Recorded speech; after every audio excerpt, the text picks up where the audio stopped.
श्रीमन्नारायण नारायण नारायण श्रीमन्नारायण नारायण नारायण श्रीमन्नारायण नारायण नारायण भजमन नारायण नारायण नारायण भजमन नारायण नारायण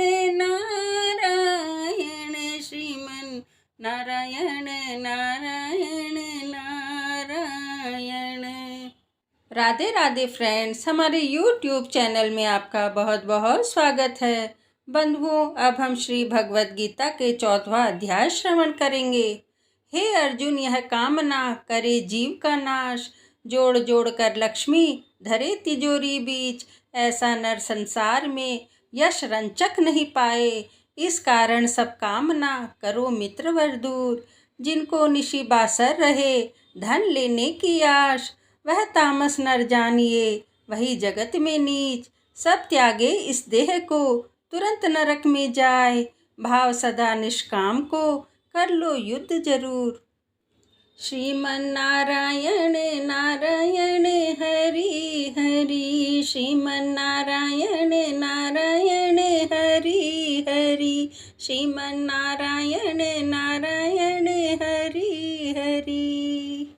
श्री कृष्ण बोले, फिर भी ज्ञानों में श्रेष्ठ ज्ञान मैं तुमको बताता हूँ, जिसके जानने से सारे मुनि जन मोक्ष रूप परम सिद्धि को प्राप्त हुए हैं। इस ज्ञान की सहायता से मेरे स्वरूप को प्राप्त हुए लोग सृष्टि के समय नहीं जन्मते और प्रलय काल में कष्ट नहीं पाते। हे कौन्ते, सब कर्मों में जो मूर्तियाँ उत्पन्न होती हैं, उनकी उत्पत्ति स्थान प्रकृति है और मैं बीज देने वाला पिता हूँ। हे महाभाव, प्रकृति से उत्पन्न सत्व, रज और तम तीनों गुण देह में रहने वाले निर्विकार आत्मा को बांध लेते हैं।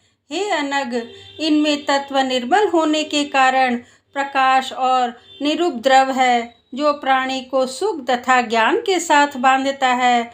रोगात्मक रजोगुण से तृष्णा एवं आसक्ति उत्पन्न होती है, जो प्राणी को कर्म के साथ बांधता है। तमोगुण की उत्पत्ति अज्ञान से है, वह नर्म आलस्य निद्रा से प्राणी को बांधता है और मोह में फंसाता है। हे भारत, सत्व सुख उत्पन्न करता है, रज कर्म उत्पन्न करता है, तम सब ज्ञान को ढक प्रमाद पैदा करता है। हे भारत, सत्व गुण रज और तम को दबाकर बढ़ता है।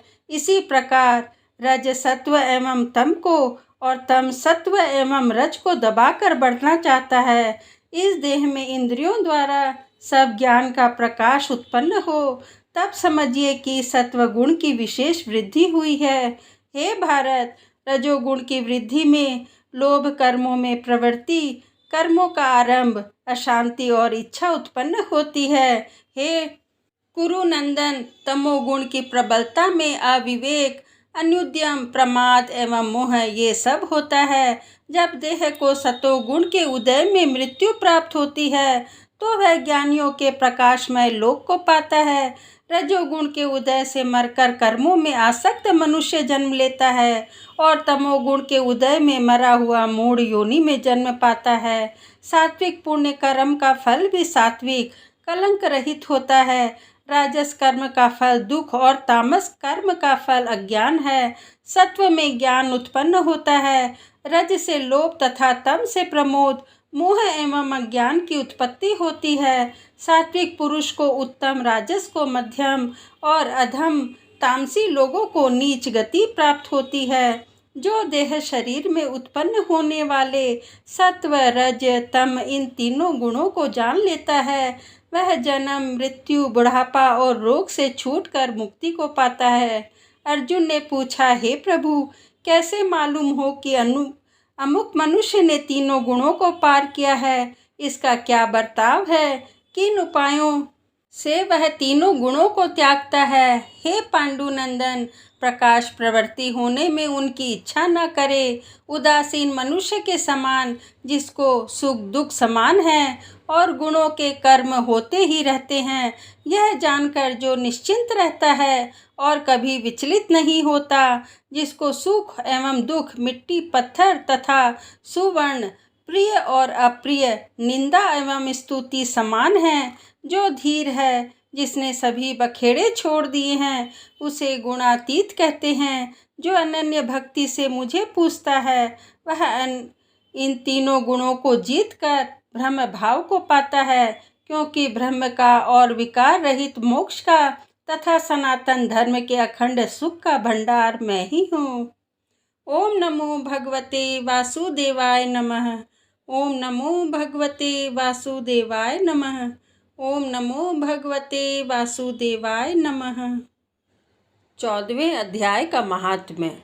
श्री नारायण जी बोले, हे लक्ष्मी, उत्तर काश्मीर राजा सूर्यवर्मा की संकल द्वीप के राजा के साथ प्रीति थी। एक बार राजा ने संकल द्वीप से बड़े जवाहरात, मोती, घोड़े, बहुत कीमत के सामान भेजे। तब कश्मीरी राजा ने मन में विचार किया कि मैं क्या भेजूं।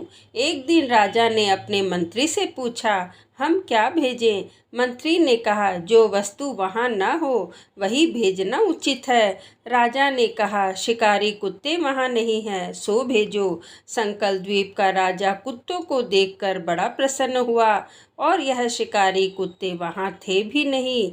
मेरे मित्र ने बहुत अच्छा किया, हम शिकार खेला करेंगे। कई दिन गुजरे, तब एक दिन राजा शिकार खेलने चला और भी शिकार खेलने वाले साथ चले। संकल द्वीप के राजा ने दूसरे राजाओं के साथ शर्त बांधी कि जिसका कुत्ता शिकार मारे सो लेवे। सब राजाओं ने अपने कुत्ते छोड़े। तब एक सुस्या निकला, उसके पीछे कुत्ते दौड़े। सुस्या दूर निकल गया और कुत्ते रह गए। संकल द्वीप राजा के कुत्ते ने सुस्या को पकड़ा। लोगों ने शोर किया तो कुत्ता घबरा गया और सुस्या फिर भाग निकला। कुत्ते के दांत सुस्या को लगे थे। रुधिर टपकता जाए, सुस्या भागता जाए और कुत्ते पीछे रह गए। भागते भागते वन में एक कच्चा तालाब पानी से भरा था।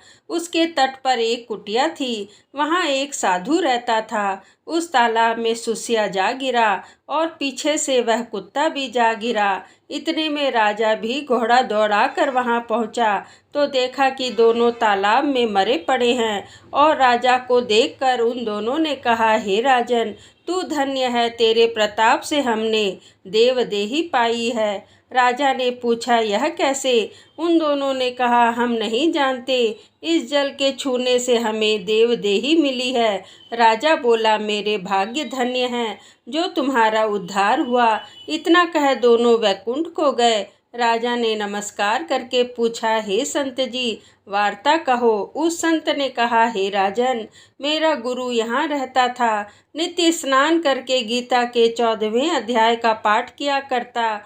मैं भी स्नान करके गीता का पाठ करता हूँ। राजा ने कहा, धन्य हो संत जी, आपके प्रताप से ऐसी योनियों का उद्धार हुआ है। मेरे भी धन्य भाग हैं जो आपका दर्शन हुआ। मुझे इनकी पिछली कथा सुनाओ। संत ने कहा, हे राजन, यह सुस्या पिछले जन्म में भ्रष्ट हुआ था। वह कुत्ता उसकी स्त्री थी। इसने स्त्री को बहुत खिजाया। स्त्री ने विष देकर इसे मार दिया। जब दोनों मरकर यमलोक को गए तब धर्मराज ने हुक्म दिया कि इसको सुस्या का जन्म दे दो। तब इन दोनों ने कहा, महाराज, हमारा उद्धार कब होगा? तब धर्मराज जी ने कहा, जब श्री गीता जी के 14वें अध्याय के पाठ करने वाले संतों के स्थान का जल स्पर्श होगा तब तुम्हारा उद्धार होगा। यह दोनों धर्मराज के घर पर पधारे। तब राजा नमस्कार करके अपने घर आया और अपने पंडित जी से नित्य प्रति गीता के 14वें अध्याय का पाठ सुनने लगा। श्री गीता माता की जय। इस तरह श्रीमद् भगवद गीता के 4वें अध्याय संपूर्ण हुआ। जय श्री कृष्णा।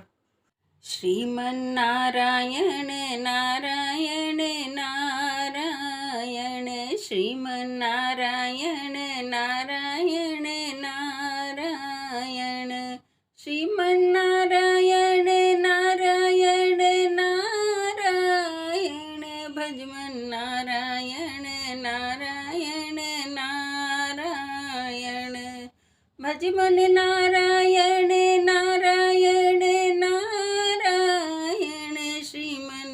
नारायण नारायण नारायण।